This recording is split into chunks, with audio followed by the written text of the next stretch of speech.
Bismillahirrahmanirrahim. Assalamualaikum warahmatullahi wabarakatuh. Waalaikumsalam warahmatullahi wabarakatuh. Kalau pergi ke pasar malam, Cakep.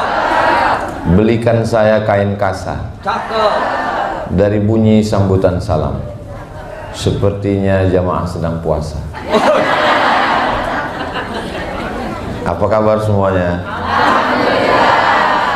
Sehat? Alhamdulillah. Melihat dari banner gambar ini, judul yang tepat nih, jangan ada orang ketiga di antara kita. Dirimu jadi orang ketiga. Bukunya sudah dipegang semua. Hai guys, kalian yang jadi minoritas di sana. Buku ini saya tulis ketika saya sedang menjalani fase kehidupan yang sangat sulit. Saat itu saya ingin mati saja. Kadang ketika kita sedang susah, rasanya di dalam tanah itu lebih nyaman daripada di atas tanah. Jadi saya coba cari bagaimana mereka melewati sakratul maut itu gimana. Akhirnya saya kumpulkan 35. Dan saya berharap waktu itu yang ke-36 saya.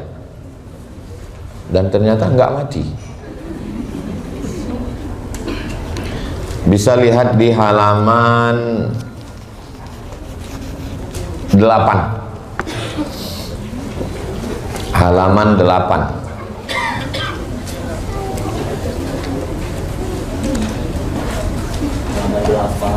Yang paling bawah, halaman 8. Ketika kematian datang kepada Nabi Musa, dia merasa gelisah. Dia berkata, aku tidak gelisah menghadapi kematian.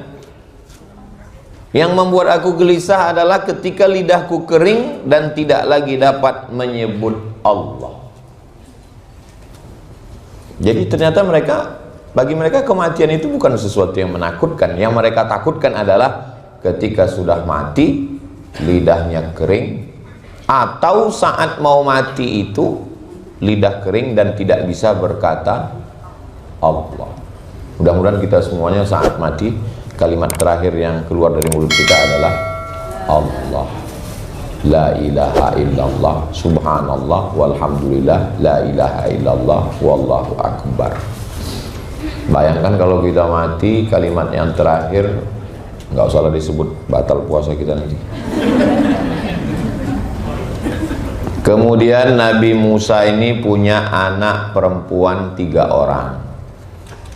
Bisa dilihat di halaman 9. Wahai anakku, tanamlah pohon kapas. Nanti kalau aku mati, kapasnya kalian pintal jadi benang, benangnya tenun jadi kain, dan kainnya jual untuk makan, supaya jangan menjual harga diri. Apa artinya?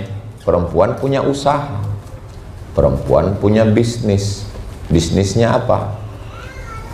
Masa cuman punya pohon kapas Pak Ustadz? Ya, dia punya pabrik tekstil.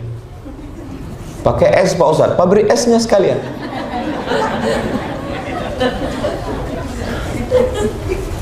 Nah, saya di mana-mana kalau tausiah, air di meja itu nggak boleh ada mereknya, karena itu iklan gratis. Tapi karena ini produk untuk ekonomi keumatan, ini sponsor kita, bukan? Kalau bukan kita turunkan. Saya nggak mau setelah ngaji buku kematian ini pulang dari sini semuanya mau mati. Bro, gimana bisnis kita? Ya udahlah, kita mau mati aja semua. Dunia ini terlalu menyakitkan. Nggak begitu konsep hidupnya. Justru dengan kita tahu bahwa kita akan mati, kita semuanya siapkan bekal untuk mati. Dunia ini sementara, besti. Yang abadi itu apa? Hubungan kita.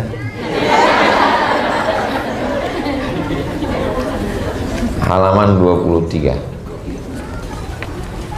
Saya sengaja menghibur diri saya, karena kalau saya terlalu serius nanti saya nangis. Terus kalau saya nangis siapa yang ngomong?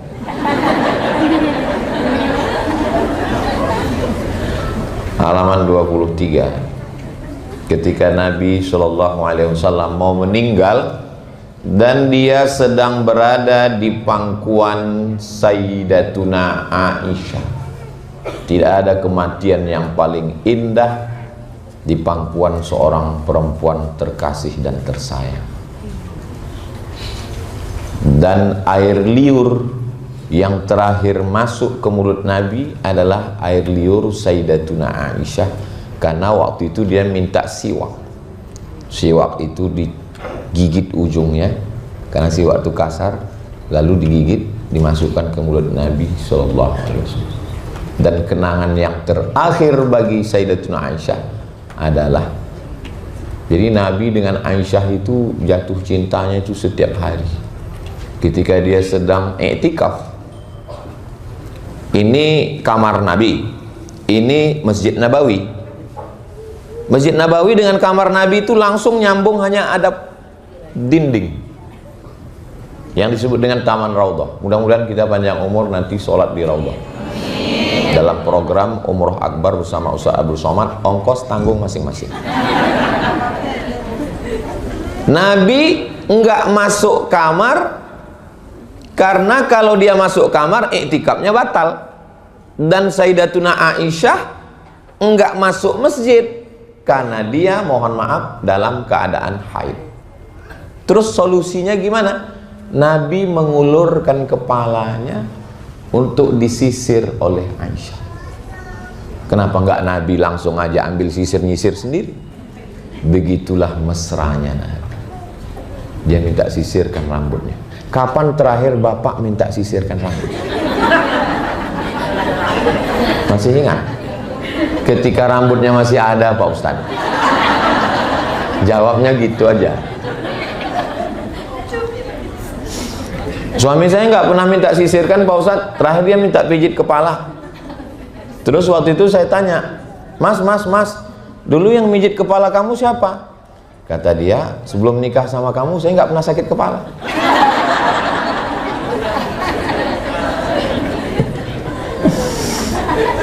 Kayaknya Ustadz Somad ini nyindir kami ya. Dengar ngomong Ustadz Somad itu kuncinya satu aja, jangan tersinggung. Beberapa orang tersinggung, ninggal. Ada yang tersinggung? Takut mati semua. Lalu apa ucapan Nabi? Halaman 23, tulis Arab yang di tengah. Bersama dengan orang-orang yang telah Engkau berikan kepada mereka kenikmatan, para nabi, siddiqin, orang mati syahid, dan orang soleh, kumpulkan aku bersama mereka ya Allah. Semoga kita semua juga nanti berkumpul bersama Nabi Muhammad sallallahu alaihi wasallam. Jarak kita dengan dia 1446 tahun. Jarak lokasi kita dengan dia 9000 kilometer. Jarak fisik kita dengan dia Arab. Kita Arab maklum. Tapi kita punya satu hubungan dengan dia. La ilaha illallah Muhammadur Rasulullah. Berapa kali kita sebut nama dia? Asyhadu anna Muhammadar Rasulullah. Asyhadu anna Muhammadur Rasulullah. Allahumma salli ala sayyidina Muhammad. Qabliyah subuh. Asyhadu an la ilaha illallah wa asyhadu anna Muhammadan Rasulullah. Salat subuh. Asyhadu an la ilaha illallah wa asyhadu anna Muhammadan Rasulullah. Salat duha sebelum kemari tadi. Asyhadu an la ilaha illallah. Saya enggak salat duha Pak Ustaz, besok. Qabliyah zuhur. Asyhadu an la ilaha illallah. Salat zuhur, tasyahud awal, tasyahud akhir. Ba'diyah zuhur, qabliyah asar. Salat asar, qabliyah maghrib. Salat maghrib, ba'diyah maghrib, qabliyah isya. Salat isya, ba'diyah isya. Tarawih, witir, tidur, tahajud. Asyhadu an la ilaha illallah, asyhadu anna Muhammadan Rasulullah. Ibu lebih banyak nyebut nama suami atau nama Nabi Muhammad?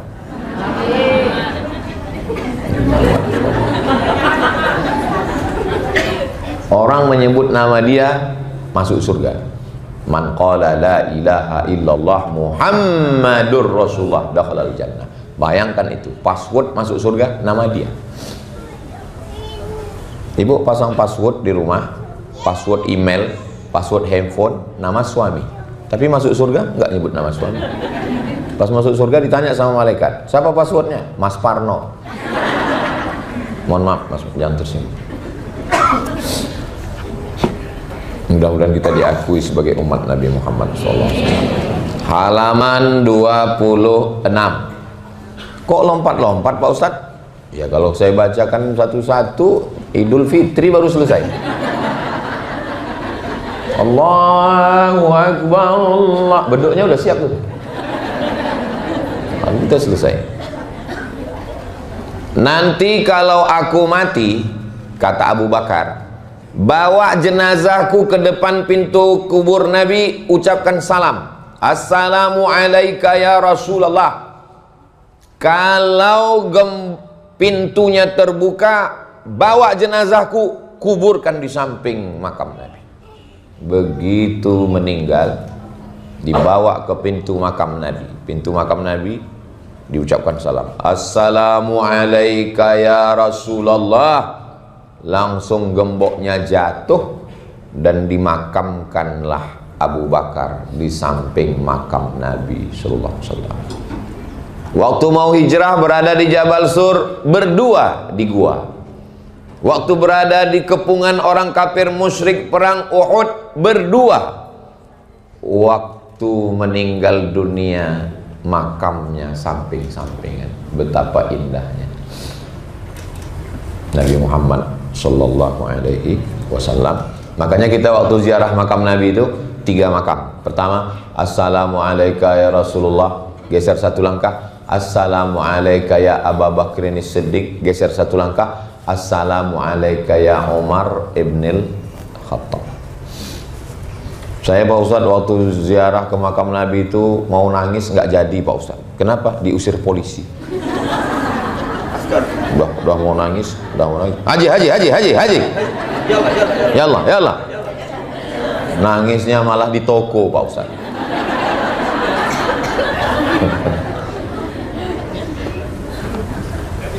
Abu Bakar Siddiq, seandainya kamu sedekah emas sebesar Bukit Uhud. Bukit Uhud itu panjangnya 7 km.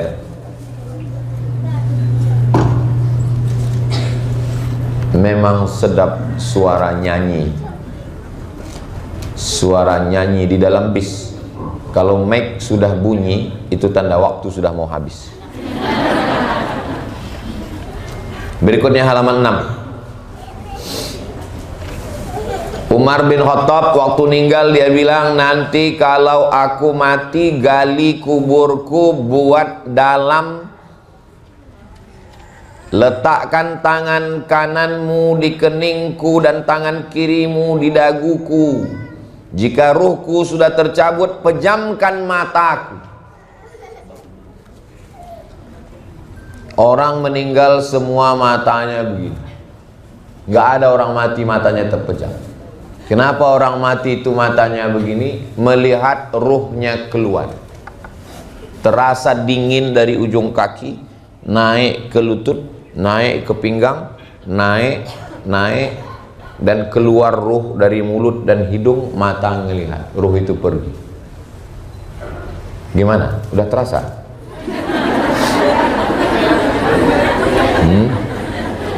Kita kalau tidur, ini tulang belakang ini melengkung ke atas. Tulang belakang ini melengkung ke atas. Orang kalau sudah meninggal, ini daging tulang belakangnya ini turun ke bawah, jadi rata tulang. Perhatikan nanti malam yang punya suami, kalau suaminya tidur,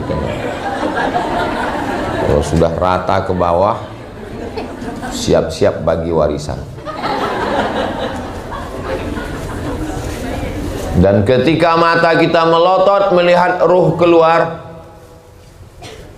perbuatan yang paling ringan bukan melangkahkan kaki, perbuatan paling ringan bukan menghayunkan tangan, perbuatan paling ringan adalah mengedipkan mata. Dan mengedipkan mata itu pun orang tidak mampu. Menggerakkan mulut nggak bisa. Menyebut nama saya, mulut mesti bergerak. Abdul Somad. Tapi orang waktu mau mati nggak bisa menggerakkan mulut. Maka Allah kasih kalimat yang disebutkan tanpa menggerakkan mulut. La ilaha. Mati. Coba kalau orang meninggal sebut nama. Mau meninggal sebut nama. Abdul Somad.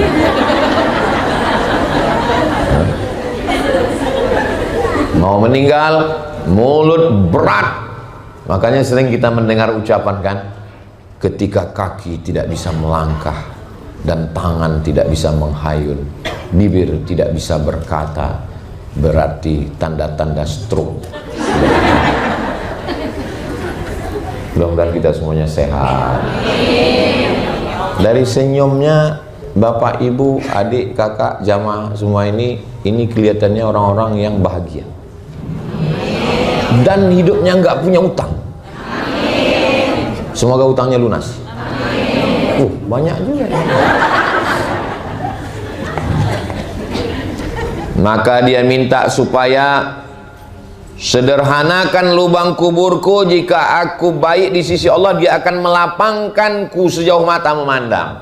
Kenapa dikatakan kubur itu sejauh mata memandang? Karena jenazah miring ke arah kiblat dan wajahnya ditempelkan ke dinding liang lahat. Ini dinding, itu hidung kita itu kena ke tanah liang lahat.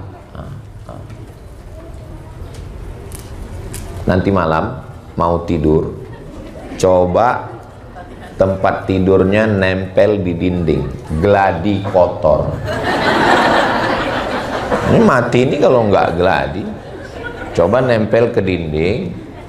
Nah, kalau ibu, bapak, kalau adik, kakak segan, suruh aja suami. Mas, coba tempelkan hidungmu ke dinding.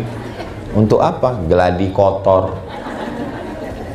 Makanya selalu doanya, jadikanlah kubur kami sejauh mata memandang. Kenapa? Karena waktu kita menempelkan hidung ke dinding itu, tengok mata kita, dekat sekali. Kita mau kubur kita lapang sejauh mata memandang, insya Allah. Amin ya rabbal alamin. Waktu almarhumah mak saya meninggal, saya yang meletakkannya ke dalam liang lahat, memiringkannya ke arah kiblat, meletakkan gumpalan tanah di tengkuknya dan menghadapkan wajahnya, menempelkan hidungnya ke ibu, kakak, adik saya yang perempuan.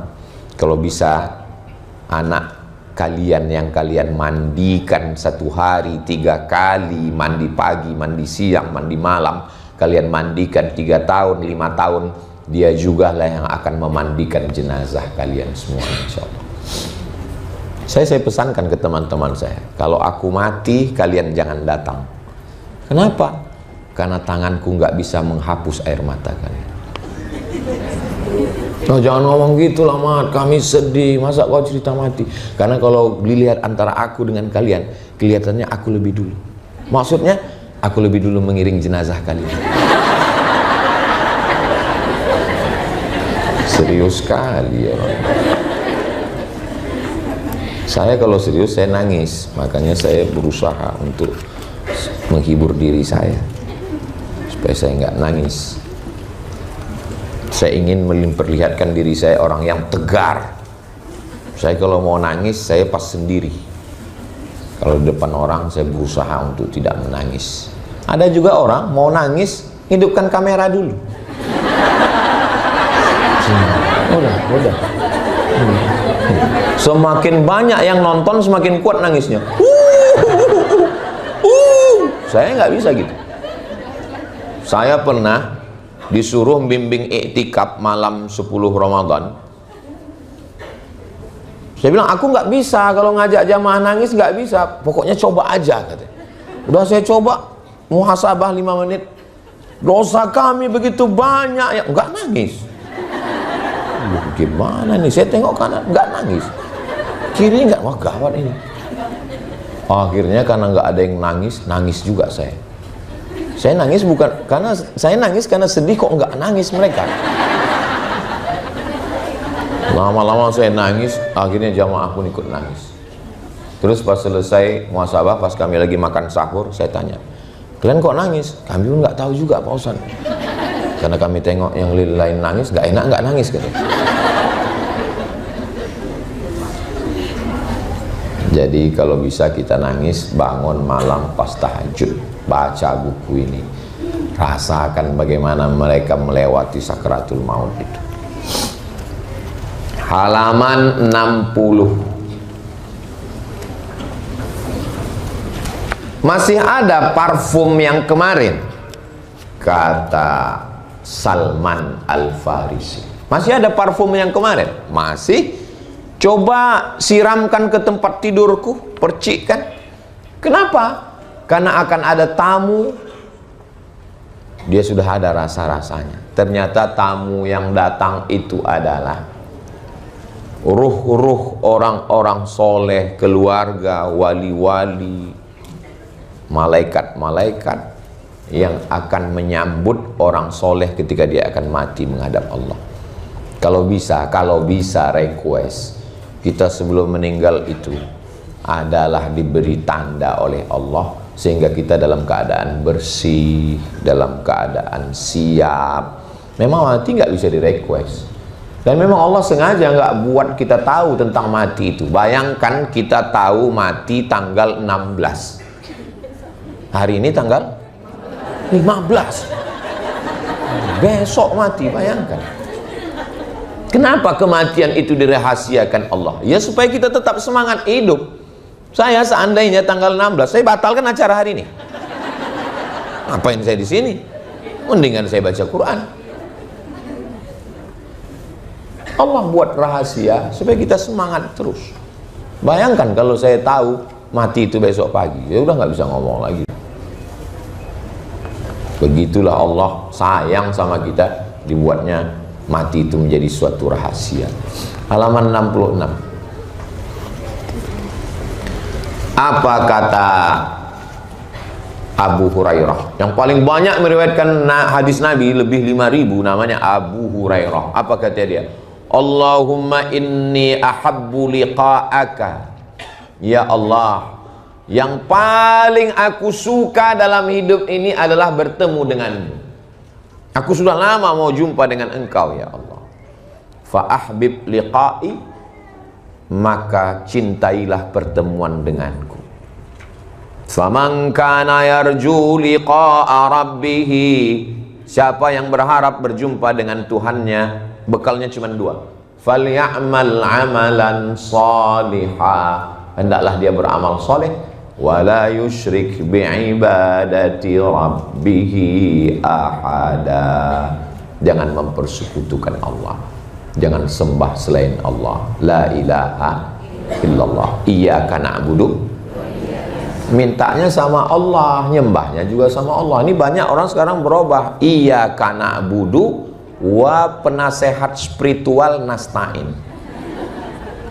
Siapa itu penasehat spiritual? Nama kerennya, aslinya dukun.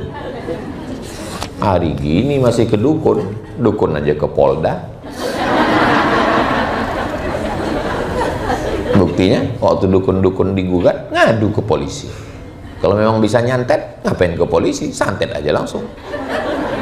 Ngadu ke Mabes Polri. Dasar dukun.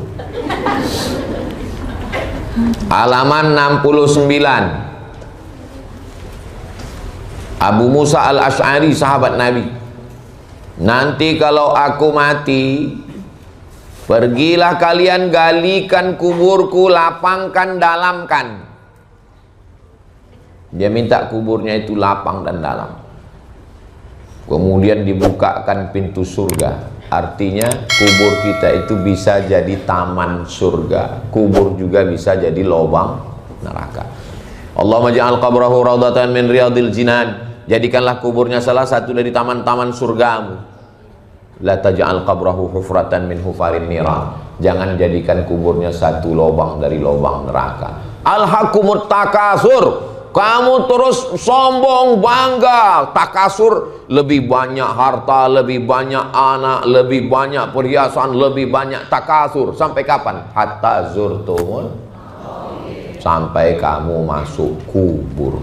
Pak Ustadz, suami istri, ada suami ngadu, istri saya ini hobinya shopping Pak Ustadz, gimana caranya? Saya sudah dengarkan ceramah Ustadz, dia nggak berhenti. Saya bilang, bawa dia ke kubur 3 kali sehari, pagi, siang, malam. Tapi perempuan katanya nggak boleh ziarah kubur sering-sering Pak Ustadz. Yang nggak boleh itu ziarah kubur sering-sering hanya untuk mempersedih-sedih diri, nggak boleh. Suami meninggal, terus tiap hari ke kubur untuk membuat diri putus asa, nggak boleh. Tapi kalau untuk ingat mati, tujuan ziarah kubur itu 3. Yang pertama, turiqul qulub, melembutkan hati. Tudmi'ul ain, meneteskan air mata. Tazkiratan lil maut, mengingat-ingat mati. Saya, siapa yang nasihati saya? Nggak ada orang nasihati saya. Lalu yang nasihati Ustadz siapa? Kubur.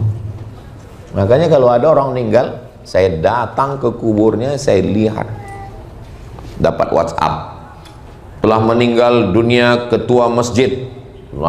Saya langsung datang ke tempat kubur. Saya lihat sunyi. Kok nggak ada orang? Jumpa sama yang gali kubur. Yang lain mana Pak? Biasanya orang datang kemari setelah zuhur. Pak Ustadz terlalu cepat katanya. Ternyata ngukur kubur itu nggak pakai sentimeter, nggak kayak meteran ngukur baju. Ngukur kubur itu pakai bambu. Pakai bambu gini. Kenapa pakai bambu Pak? Karena kalau pakai meteran, ternyata nanti kuburnya sempit, yang punya keluarga komplain, kamu salah gali. Padahal kami nggak pernah salah gali. Kenapa sempit? Tanah itu nyempit duluan. Siapa itu? Orang yang suka geser batas tanah. Batas tanah yang sudah ditetapkan oleh BKN, Badan Pertanahan BPN, Badan Pertanahan Nasional, digeser. Itu sebelum meninggal udah nyempit duluan. Tanah itu udah nggak sabar mau jepit ya. Mati. Makanya hati-hati. Kita ini semua mau mati. Kalau gitu saya nggak usah mati di kubur lah Pak Ustadz, terus dibakar aja. Lebih sakit lagi. Nanti kalau aku mati, tolong bakar jenazahku, debunya campakkan ke laut, karena aku takut, kata seorang berpesan. Lalu apa jawab Allah? Ampuni dosanya, ku ampuni semua dosanya, karena masih ada rasa takutnya di dalam hati. Adik-adik, ibu-ibu, saudara-saudari, saudara-saudaraku, ada rasa takut dalam hati? Dari bunyinya enggak kayaknya. Kan enggak semuanya mesti diungkapkan dengan kata-kata dan suara Pak Ustadz. Cukup dalam hati aja.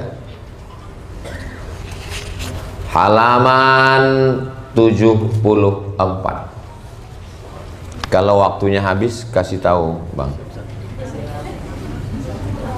Hah? Sampai maghrib. Pantasan disiapkan air buka puasa.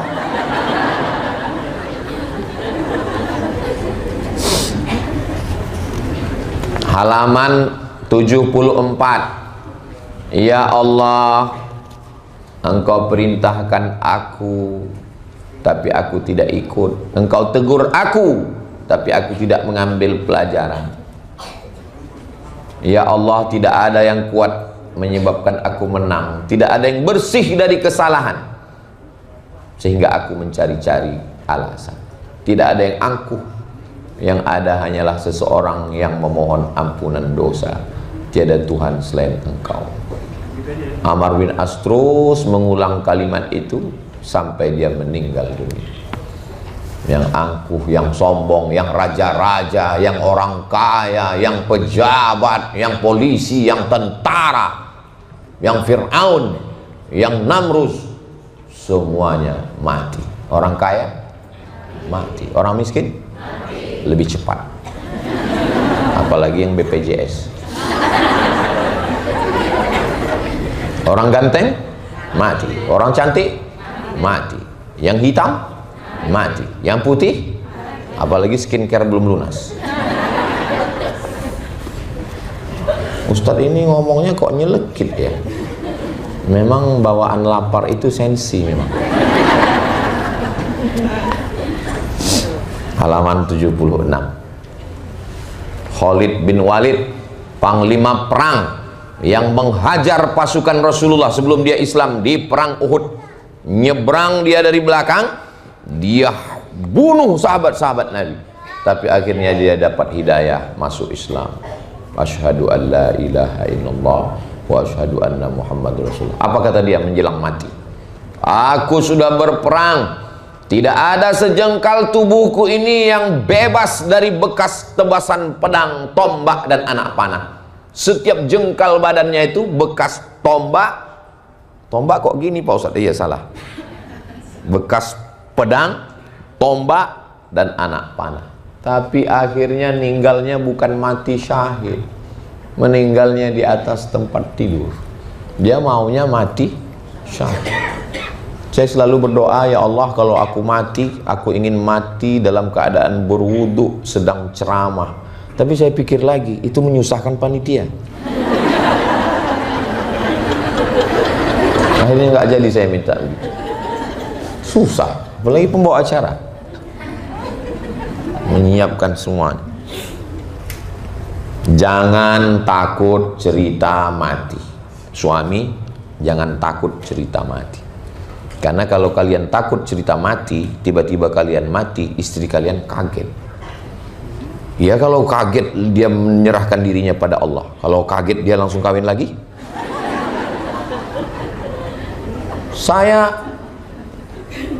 Ada kadang orang ceramah ini, marilah kita siapkan mati, takut mati. Tapi yang dia maksud mati itu orang, bukan dia. Kalau saya, masalah mati ini memang sudah saya siapkan. Saya sudah pesan sama tim semua. Kalau aku mati kebetulan pas lagi jadwal di Sumatera Utara, kuburkan aku di samping almarhumah makku. Tanahnya udah saya kosongkan. Saya beli tanahnya 22 meter kali 60 ke belakang sampai dekat sungai. Udah saya telepon semua sepupu saya, kalian udah aku belikan tanah. Nggak ada satupun yang ngambil. Tanah kuburan. Kebetulan almarhumah ibu saya itu pas di pemakaman paling ujung sudah habis batas. Jadi saya cari yang punya tanah 60 meter 22 pinggir jalan kali 60 ke belakang. Saya bilang yang lain tuh kaum muslimin muslimat, tapi yang dekat emak ini tolong kosongkan untuk saya. Kalau kebetulan jadwalnya di Sumatera Utara karena makamnya di sana. Tapi kalau kebetulan jadwal saya pas di Papua, jenazah saya jangan dibawa pulang ke sana. Kenapa? Tiket jenazah mahal. Dan saya nggak mau disatukan sama koper. Masa Profesor Dr. Abdul Somad tiba-tiba kita di situ lihat kanan koper, kiri koper, lihat kiri durian musangking. Inilah kadang jamaah ini kurang sensitif. Mestinya ketika saya cerita mati itu ya sedih lah. Ini yang mati ini kan saya, bukan orang. Apalah salahnya jaga perasaan saya. Memang kadang kejujuran itu menyakitkan. Itulah susahnya kita ngomong di depan orang-orang jujur. Gak bisa dia bersandiwara. Ini di depan saya ini, di samping ini orang-orang jujur semua. Ngaku lagi. Halaman 78. Muaz bin Jabal ketika mau meninggal, apa dia? Apa yang membuat engkau menangis, Muaz? Kenapa engkau nangis? Aku tidak takut sakitnya sakaratul maut. Yang katanya kematian itu seperti tebasan pedang beratus kali di tempat yang sama, seperti kambing yang dikuliti hidup-hidup, seperti mata kail pancing ditarik dari kulit yang basah. Aku nggak takut. Terus yang kau takutkan apa? yang aku tangisi, aku nggak bisa jihad fisabilillah lagi, aku nggak bisa perang lagi, dan aku berpisah dengan orang-orang tersayang. Jadi kalau masih punya teman SD, teman SMP, teman SMA, teman kuliah, ngumpullah sekarang acara buka bersama. Karena nggak tahu tahun depan dia masih ada atau enggak. Kalau kita insya Allah masih ada. Undang itu kawan-kawan, bro, kita nanti ketemu ya, buka bersama ya. Kenapa kamu ngundang? Aku nggak yakin lu masih ada tahun depan. Terus dia ngomong, aku juga khawatirnya begitu. Aku yakin aku masih ada, kau sudah mati duluan. Hidup ini kan hanya sepotong kenangan. Maka tinggalkanlah kenangan yang baik. Ini momen Ramadan, ngumpul, duduk. Saya alhamdulillah sudah dengan keluarga dekat udah. Saya pisahkan antara buka bersama dengan keluarga dengan buka bersama dengan kawan-kawan. Karena ceritanya kadang nggak nyambung. Kalau tamat SMA 10 tahun yang lalu, sekarang ngumpul berarti umur 30-an ya. Itu pertanyaannya, udah nikah belum? Belum. Masa mau bangun sahur pakai mercon? Nah, gitu. Tapi kalau udah tamat SMA-nya 20 tahun, nah itu pertanyaannya pas ketemuan reuni buka bersama, sakit apa? Aku diabetes. Aku jantung koroner. Tapi kalau udah 30 tahun, itu pertanyaannya beda. Si Anu kok nggak datang? Udah meninggal ya? Tapi kalau udah tamat SMA 50 tahun, itu pertanyaannya makin tua makin nggak bersuara.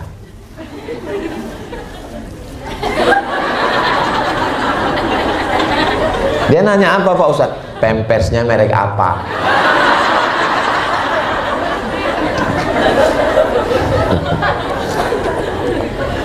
Itu.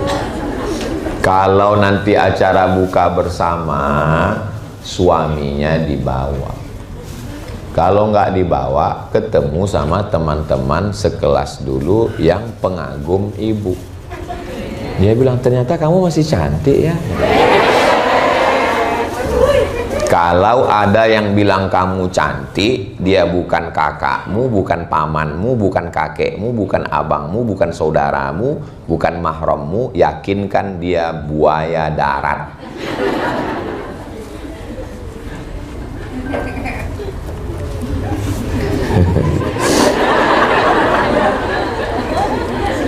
Saya senang.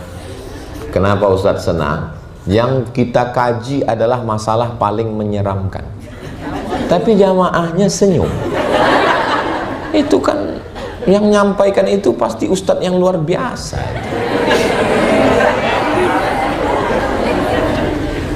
Abu Umamah Al-Bahili, halaman 81. Nama sahabat Nabi Abu Umamah Al-Bahili. Nanti kalau aku meninggal dunia, bacakan talqin di kuburku. Talqin di kuburku. Nanti kalau datang malaikat maut bertanya kepadamu, man rabbuka, katakan Tuhanku Allah. Man nabiyuka, katakan nabiku Nabi Muhammad. Ma kitabuka, katakan kitabku Al-Quran.